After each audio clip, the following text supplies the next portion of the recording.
Good morning बच्चों।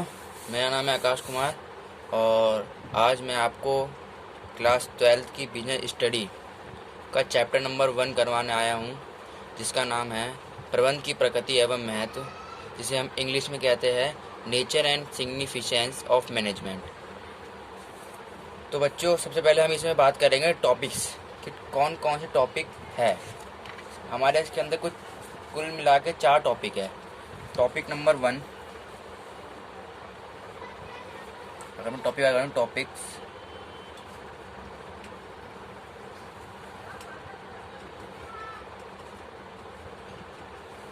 तो number 1 है हमारा प्रबंध एक परिचय।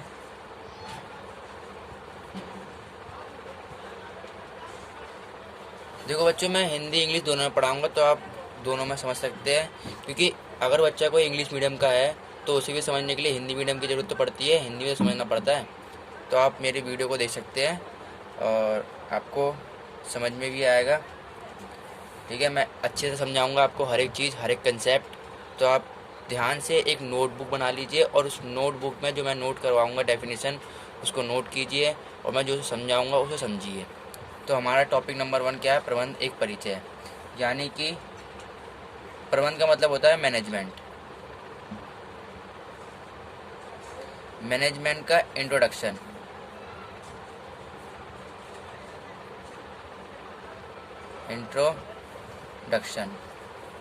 सेकंड टॉपिक जो है वो है हमारा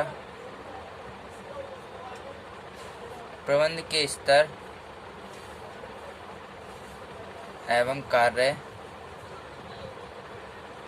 मैं आपको साथ साथ इम्पोर्टेंट भी बताऊंगा कि क्या क्या इम्पोर्टेंट है, जिसे हम कहते हैं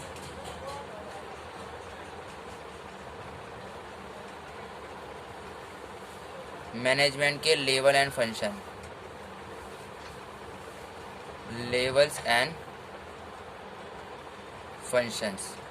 कुछ मैनेजमेंट के लेवल्स होते हैं और फंक्शंस होते हैं। थर्ड टॉपिक से हमारा समन्वय, इसको बोलते हैं हम कोऑर्डिनेशन। कोऑर्डिनेशन के बारे में पढ़ेंगे। और फोर्थ टॉपिक है हमारा प्रबंध विज्ञान, कला एवं पेशे के रूप में। हमारे पहले काफ़ी बड़े बड़े ज्ञानी लोग थे, यानी अर्थशास्त्री,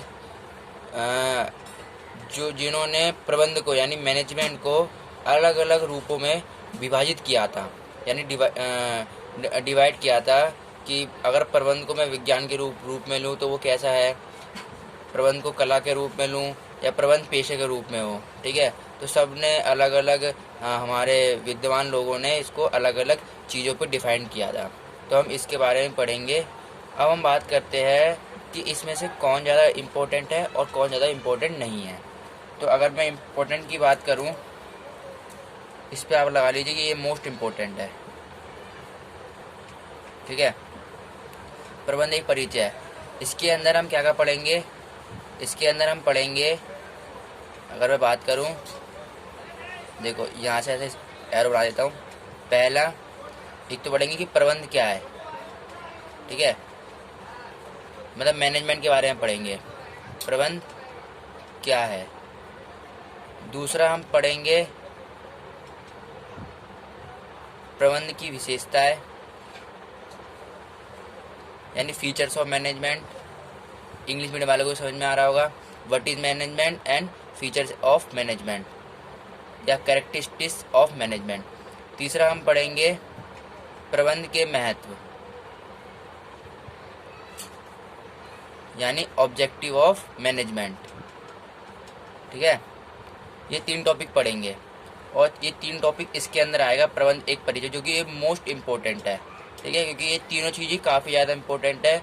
इनमें से कुछ के स्टडी के ऊपर भी क्वेश्चन आ जाते हैं और कुछ कई बार क्या होता है कि हमारे जो वन वन मार्क्स के क्वेश्चन या 2 मार्क्स के क्वेश्चन भी इसके ऊपर आ जाते हैं। तो पहला टॉपिक है वो बहुत इंपॉर्टेंट टॉपिक्स के बारे में बात करें। प्रबंध के स्तर एवं कार्य।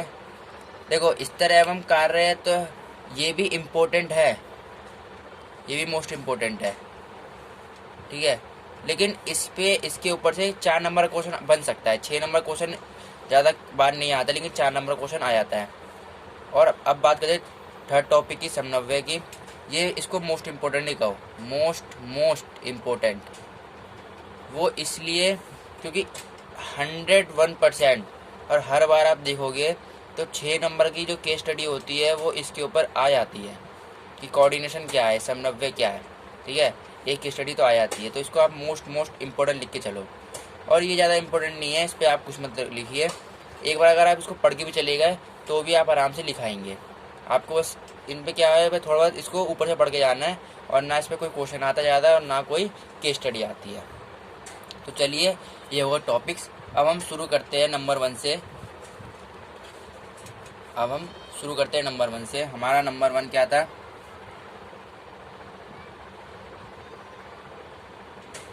हमारा नंबर 1 था प्रबंध एक परिचय।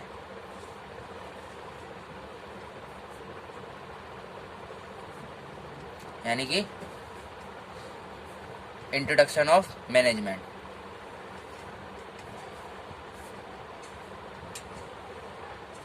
इंट्रोडक्शन ऑफ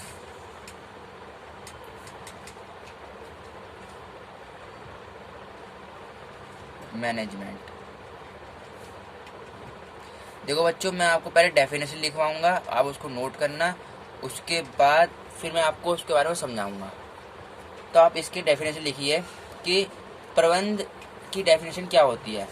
वैसे मैं अगर आपको समझाऊं तो इसका अभिप्राय उस प्रक्रिया से है, उस प्रोसेस से है जिसमें कोई भी काम, कैसा भी काम कुशल यानी इफ़िशेंसी और प्रभावी यानी इफ़ेक्टिवनेस तरीके से किया जा रहा हो, ठीक है। और उसमें कुछ प्रबंध के कार्य भी सम्मिलित हो, ठीक है। वो कार्य भी बताऊंगा कि कौन कौन से कार्य आते हैं, ठीक है। हमारे 5 कार्य होते हैं, ठीक है।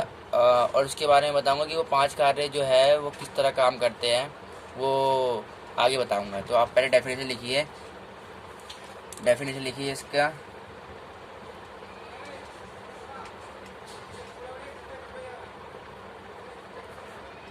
इसका अभिप्राय उस प्रक्रिया से है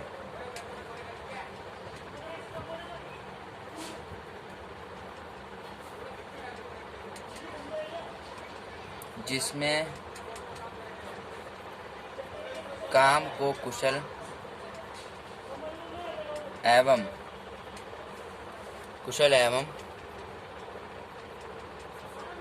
प्रभावी ढंग से पूरा किया जाता है, ठीक है। इसमें प्रबंध के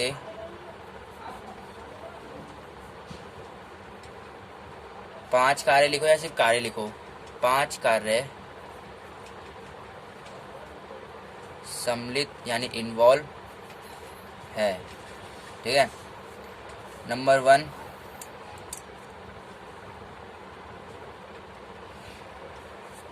1 लिखिए आप। 5 कार्य कौन कौन से हैं? पहला आता है नियोजन, ठीक है, जिसे हम इंग्लिश में प्लानिंग कहते हैं। दूसरा आता है संगठन, जिसे हम इंग्लिश में ऑर्गेनाइजेशन कहते हैं। फिर तीसरा आता है हमारा नियुक्तिकरण, जिसे हम इंग्लिश में स्टाफिंग कहते हैं। क्या कहते हैं? स्टाफिंग। नंबर 4 आता है हमारा निर्देशन, जिसे हम इंग्लिश में डायरेक्टिंग कहते हैं। और नंबर 5 जो आता है वो आता है हमारा नियंत्रण,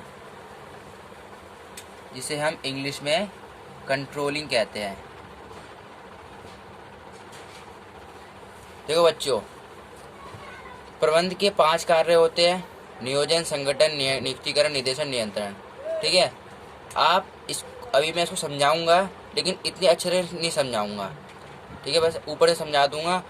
अभी आप इसके बारे में आगे के चैप्टर में पढ़ोगे, या आप पढ़ोगे चैप्टर नंबर 4 में, या आप पढ़ोगे चैप्टर नंबर 5 में, या आप पढ़ोगे चैप्टर नंबर 6 में, या आप पढ़ोगे चैप्टर नंबर 7 में, और या आप पढ़ोगे चैप्टर नंबर 8 में। ठीक है, इनके ऊपर एक पूरा पूरा चैप्टर है। तो मैं आपको समझाऊंगा कि हाँ भाई, आपको याद रखना है कि प्रबंध के 5 कार्य होते हैं: नियोजन, संगठन, नियुक्तिकरण, निर्देशन, नियंत्रण। ठीक है, लेकिन आप ये समझो कि प्रबंध होता क्या है। अभी आपने डेफिनेशन समझ लिया, अब मैं बताऊंगा कि प्रबंध होता क्या है। देखो, किसी भी बिजनेस में, पहले मैं ऐसा समझाता हूँ, फिर आपको कुछ ड्राइंग करके समझाऊंगा।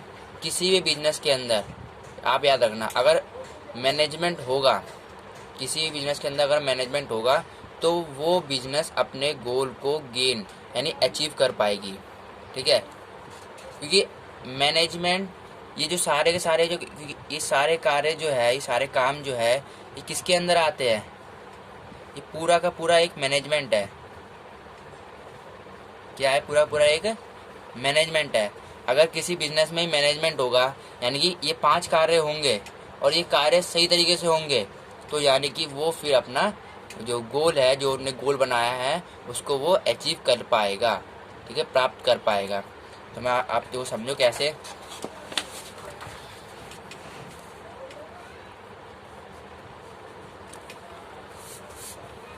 देखो, मान लो ये 3 बंदे हैं, ये 3 लोग हैं।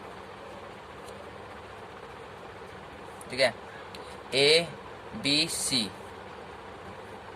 इन तीनों ने सोचा कि भाई हम तीनों मिलके एक बिजनेस खोलेंगे, कपड़ों का बिजनेस।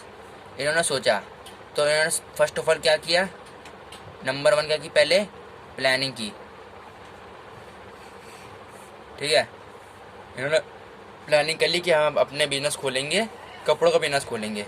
अब मान लो भाई इन्होंने प्लानिंग कर ली, अब उस बिजनेस को कि वो बिजनेस कैसा होना चाहिए, उसका स्ट्रक्चर कैसा होना चाहिए, किस तरह मशीनें सेट करनी है, किस तरह मशीनों को अच्छे तरह रखना है। ठीक है, तो उसके लिए इन्होंने क्या करा? एक बंदे को रखा। ठीक है, एक पर्सन को रखा जिसका नाम था राम। किसके लिए? ऑर्गेनाइजेशन के लिए, संगठन के लिए, कि वो अपना बिजनेस कैसा बनाएगा।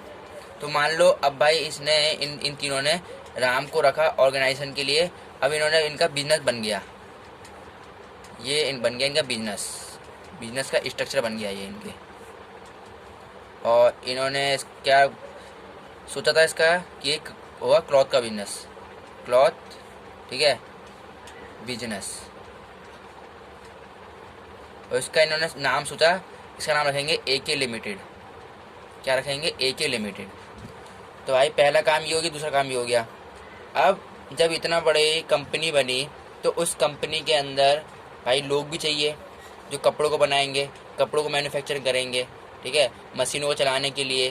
ठीक है, तो हर एक चीज़ के लिए, रॉ मटेरियल लाने के लिए, कपड़ों को जब वो बन जाए तो उनको ट्रांसपोर्ट करने के लिए, जब कंपनी को पैसे की ज़रूरत है तो फाइनेंस के लिए, तो काफ़ी सारे बंदों की ज़रूरत पड़ती है। अगर एक बड़ी कंपनी है तो उसमें काफ़ी सारे वर्करों की, बड़े बड़े पोस्टों के लिए लोगों की ज़रूरत पड़ती है।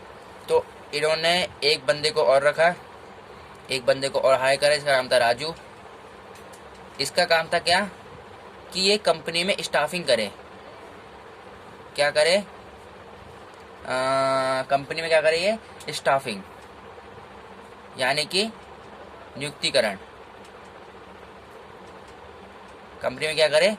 ये स्टाफिंग करे, यानी कि नियुक्तिकरण करे, यानी कि लोगों को अपनी कंपनी में अलग अलग पोस्ट पे उनकी योग्यता के अनुसार भर्ती करे। ठीक है, तो इसके लिए भी एक बंदे को रख लिया। अब बात आती है भाई कि जब बंदे अपने पोस्ट पे आ गए, उन्हें काम क्या देना चाहिए। ठीक है, यानी उन्हें क्या करना चाहिए, क्या नहीं करना चाहिए, किस माल को लाना चाहिए, किस माल को कहाँ से कहाँ पहुँचाना चाहिए। तो इन सब अलग अलग कामों के लिए अब एक बंदे को और रखा इन्होंने, इन तीनों ने मिलके। इसका नाम था मान लो राज। नाम मत सोचो, तो मैं नाम ऐसे ही लिख रहा हूँ, बस यही समझो। तो इसको किस लिए रखा? इसको रखा कि जो बंदे मतलब कि जो वर्कर पोस्ट पे आ गए हैं, तो उन्हें काम कौन सौंपेगा, कौन बताएगा तुम्हें क्या करना चाहिए। तो इसलिए रखा राज को कि वो डायरेक्टिंग करे। क्या करे? डायरेक्टिंग, यानी कि क्या करे? वो निर्देशन करे, लोगों को निर्देश दे कि तुम ये काम करोगे तो आप ये काम करोगे, आप ये माल यहाँ से यहाँ पहुँचाओगे, आप ये रॉ मटेरियल लेके आओगे। तो डायरेक्टिंग करने के लिए भी एक बंदे को हायर